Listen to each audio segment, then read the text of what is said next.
का रहने वाला हूँ, गोहावर का। लेकिन अब वर्तमान में मुरादाबाद में रहता हूँ, उत्तर प्रदेश, मुरादाबाद, पीटर नगरी में जी। बिल्डिंग डिजाइनिंग, आर्किटेक्चर, कंस्ट्रक्शन का मेरा कार्य है।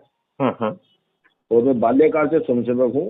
8 वर्ष की आयु से विभिन्न दायित्वों पे रहता हुआ मुरादाबाद महानगर कारागार रहा 6 साल।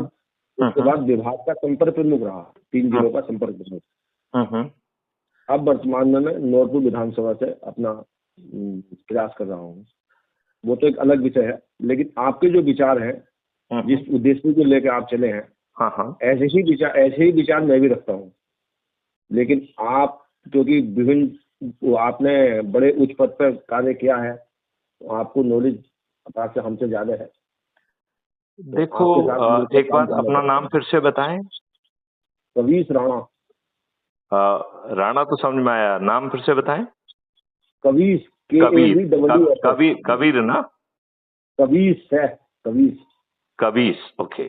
तो कवीश राणा जी, मैं आपसे एक प्रार्थना ये करना चाहता हूँ कि अनुभव और ज्ञान की आवश्यकता नहीं है। क्यों नहीं है? क्योंकि ये अनुभव और ज्ञान हमने यहाँ से ही पाया है, ये लॉर्ड मैकाले की शिक्षा पद्धति से पाया है। जी। तो उसमें तो बहुत सारी चीजें झूठी बताई गई हैं। जो आपने इतिहास पढ़ा है या मैंने इतिहास पढ़ा है, वो या तो असत्य है या अर्धसत्य है। बिल्कुल ठीक है, सही कहा।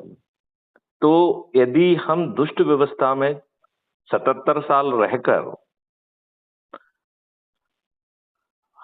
यदि उसी का हिस्सा बन के अपने ही लोगों को प्रताड़ित करते रहे, तो वो अनुभव अच्छा है या बुरा है? तो बुरा ही है। बुरा है। अब सवाल उठता है कि बदलाव आएगा या नहीं आएगा? बदलाव तो आएगा, लेकिन बदलाव आने के लिए मुझे लगता है कोई बहुत ही ऐसा, पहले मैं सोचा कोई डिक्टेटरशिप वाला व्यक्ति कोई हो तो ही ला सकता, लग जाए मुझको। क्योंकि ये बदलाव कवीश राणा जी के माध्यम से क्यों नहीं आ सकता है, आप बताएंगे मुझे? जब आपको कवीश राणा जी को 5 पैसे खर्च ना करना पड़े, कोई जुलूस ना निकालना पड़े, कोई धरना ना देना पड़े, तो फिर कवीश राणा जी को प्रॉब्लम क्या है?